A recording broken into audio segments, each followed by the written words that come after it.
Magandang gabi po sa inyong lahat mga kapuntos na nakaantabi sa ating programa sa punto por punto at saka sa straight to the point. Magandang gabi po sa inyong lahat, mga walang sawang sumubaybay sa amin, lalo na yung series ko sa rebat ko kay Johnson Amica at saka kay Fernando Camacho. Kung nalala po ninyo kagabi, bigla po may humirit, no? Biglang may humirit sa atin sa comment section na siya'y nagngangalan siyang si Carps based sa kanyang pangalan. Siya ay nagngangalang Carps. At batay po sa kanyang message, ganito sabi niya, ganda ng paliwanag mo, bro. Inulit-ulit mo talaga, nasa isip lang ng mga Hudyo na namumusong at sinira ni Kristo ang Sabat. Ito, napakasinungaling talaga ng taong to, kung sino mang may-ari ng account na ito. Wala akong sinabi na nasa isip lang ng mga Hudyo na sinira ni Kristo ang Sabat. Wala akong sinabing ganun. Ang sinabi ko, ang nasa isip lang nila na siya ay namumusong. Yun ang sinabi ko. Ito, pakita mamaya, kita din mamaya yung ano niya, yung kasi talagang iba yung sinabi ko doon sa ano ko eh. Pero papita natin yung mga clips sa mga sinabi ko doon sa naturang talakayan, naturang in copy ko kagabi. Kung talaga bang sinabi ko na nasa isip lang ng mga Hudyo na sinira ang araw ng Sabat. Yan na. Yung sinabi nitong nagangalang Carps, ko talaga, basta sa Batista, sinungaling talaga ano. Kayo ba? Tingnan nyo nga pagsisinungaling nyo, pero mas maganda simulan na po natin. At ayan natin, bigyan natin ng konting replay yung sinabi ko tungkol doon sa nangyari kagabi, no? Okay, so sinabi ko ba talaga na nasa isip lang ng mga Hudyo na sinira ni Kristo ang araw ng Sabat? Sinabi ko ba yon? Eto, simulan na po natin ang ating programa.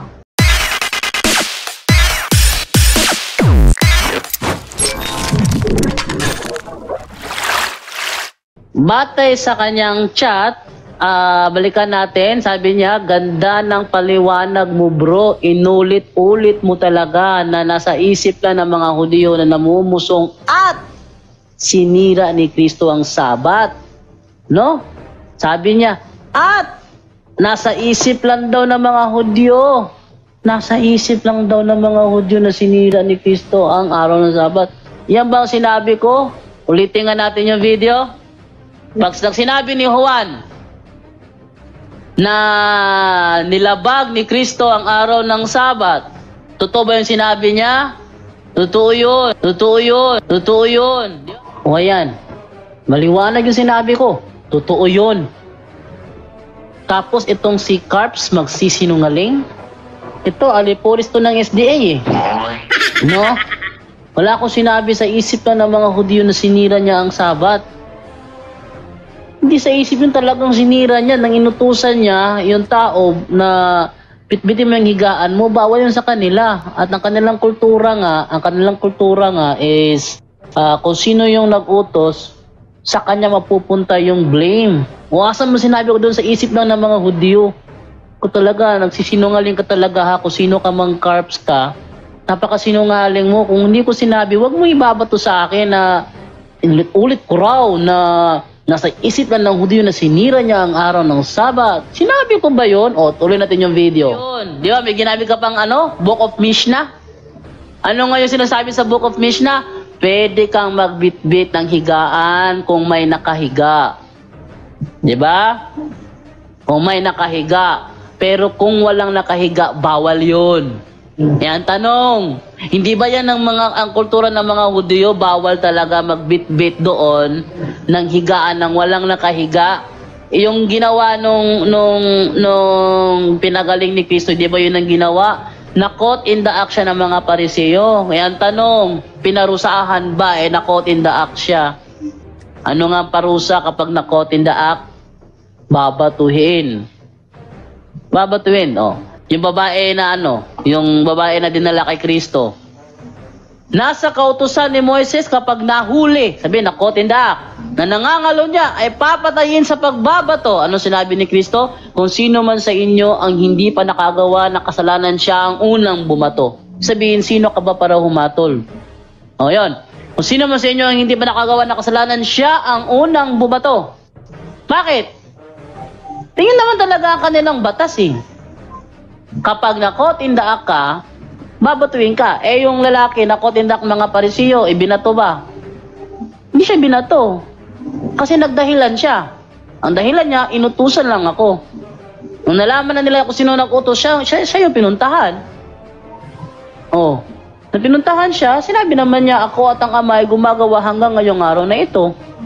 Oh, ngayon, talagang yung pag ano sa yung kanilang kultura kasi kung sino ang nag-utos sa kanya ibabaling yung blame gaya nung pagkamatay ni Kristo.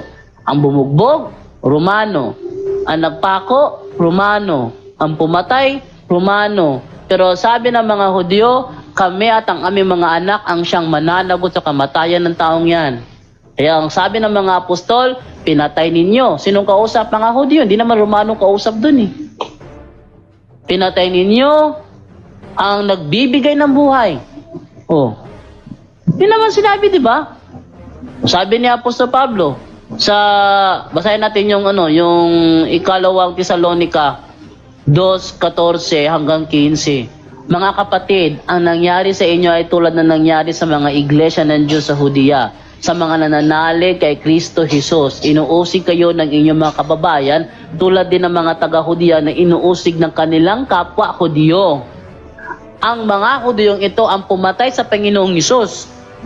O bakit sinabi ni Apostol Pablo yan?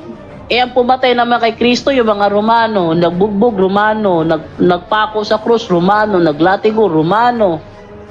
Bakit sinasabi ni Apostol Pablo na ang mga Hudyong ito ang pumatay sa Panginoong Hesus? Dahil sa kanilang kultura, kung sino nag-utos, siya yung mapupunta sa kanya yung blame. Ang sinabi nila, kami at ang aming mga anak ang mananagot sa kamatayan ng taong yan. Kaya sabi ni Apostol Pablo, ang mga Hudyong ito ang pumatay sa Panginoong Hesus.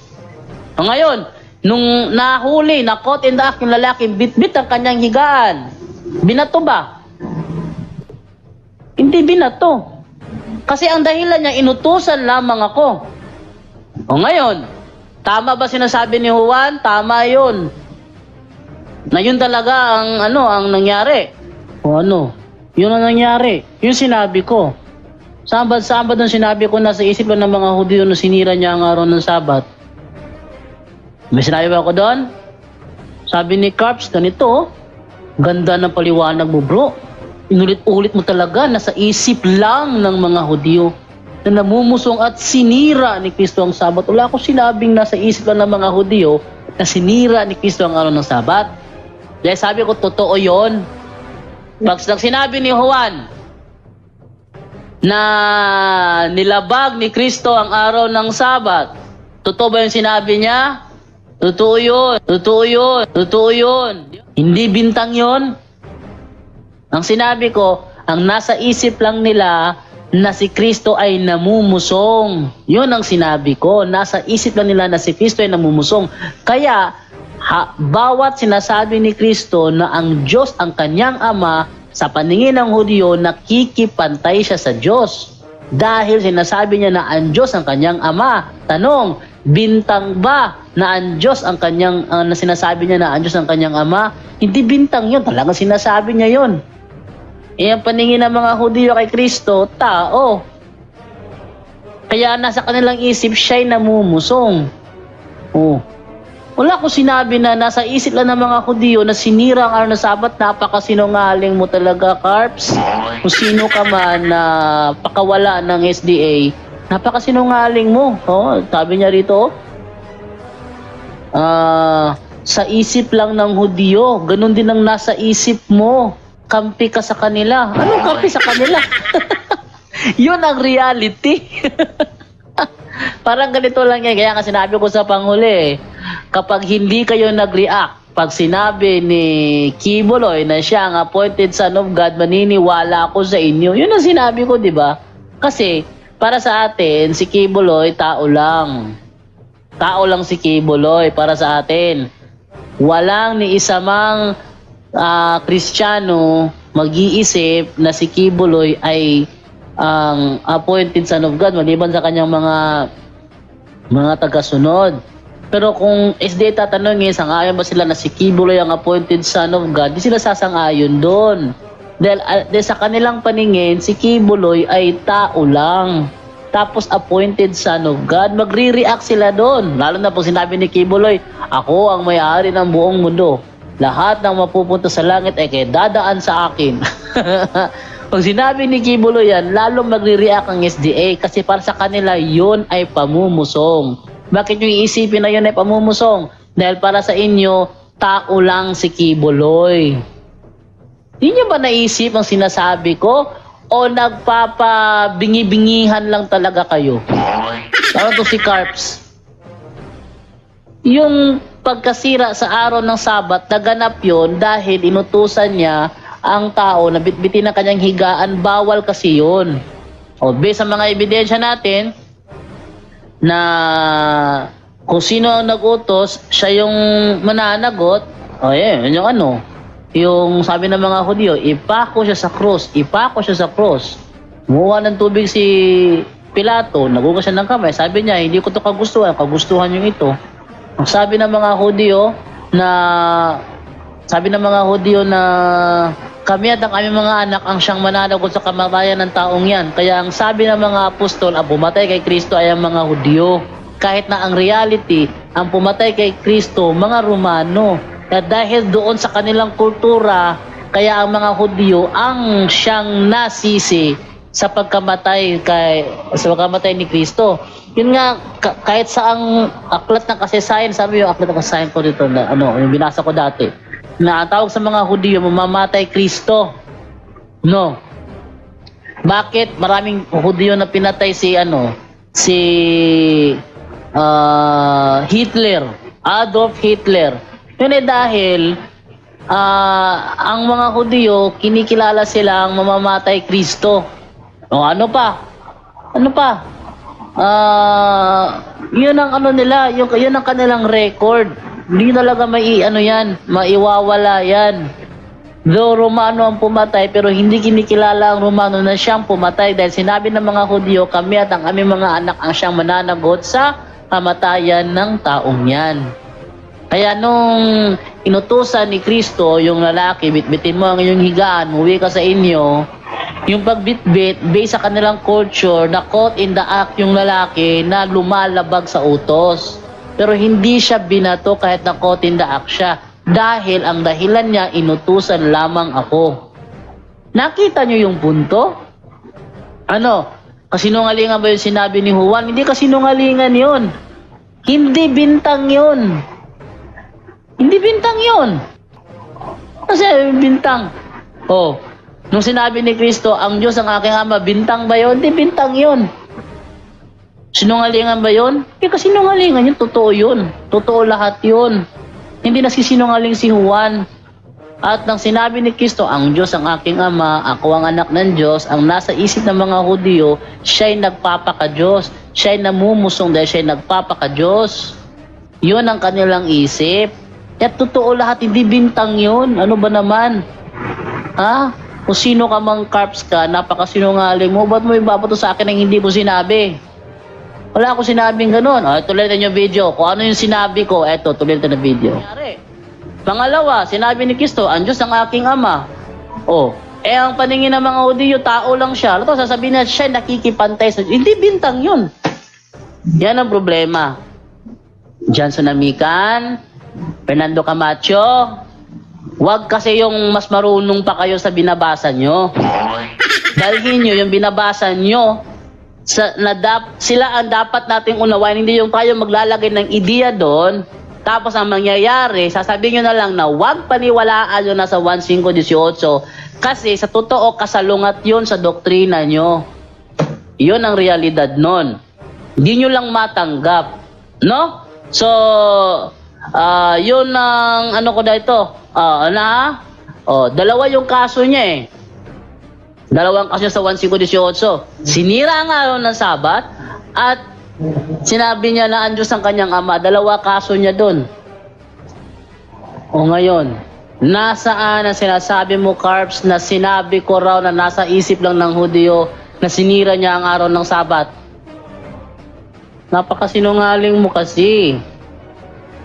Total, hindi na ako magtataka doon. Sanay kasi ang mga SDA sa pambabaliktad ng ng usapan, tsaka ginagawang sinungaling yung kanilang